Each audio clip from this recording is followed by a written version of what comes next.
Thank you so much, Mr. Zuma, for introducing your beautiful Tiffin System exhibition to us. This is quite a beautiful exhibition, and look at this giant Donbass kind of exhibition. Thank you so much, it's all lovely.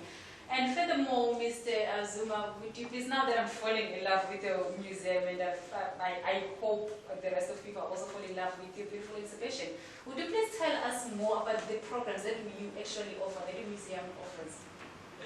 Zita, we have a lot of programs.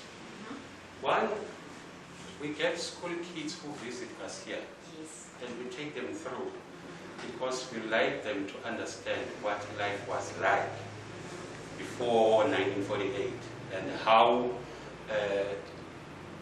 townships were developed through the introduction of the Group Areas Act after the National Party came to power. We also have outreach programs. Oh yes, it would be lovely for people who can actually not be able to make it here. To make it here, because what we wanted to do after some discussions with the management of the museum was that we need to decentralize. Yes. On top of what you are asking, let me just give you a bit of what we agreed on. We have a number of museums that are not within the CBD now. Yes. Oh. They are outside, in the outskirts, because before, the government that was there prior to 1994 did not want people to learn what museums do. Yes. It was treated as the white like those boring areas. days for elites. Exactly, only. exactly. Yes. So we have decided to decentralize. So we have outreach programs where we go out to our communities and then tell them that this is what we have, this is what we offer. And then we also have historic days. Okay. You will remember in South Africa, we had a lot of things. We have your Human Rights Days, your Youth Days, your Africa Days, which we decided to convert into being an Africa Week.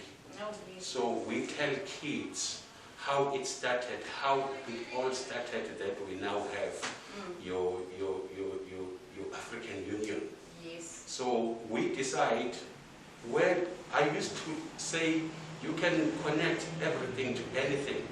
So we decide on where we start. When we talk to kids about Africa Day, we start perhaps during the Berlin Conference, when people were called into Germany, and then there was this partitioning of Africa.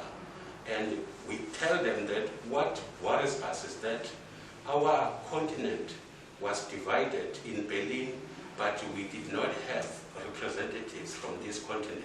So those are some of the programs that we have.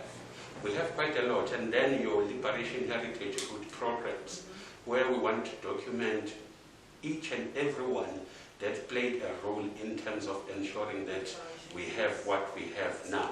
We enjoy the freedoms that we have. So the list is endless.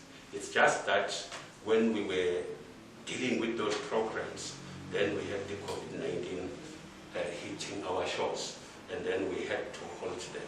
But we hope that we are going to go back to those programs soon, if we just go through this painful period of COVID pandemic. Okay, thank you so much, Mr. Zuma, for such informative programs that you guys run. It is very important because we do need to go back in time, and so that everyone, if we are not able to do it anymore,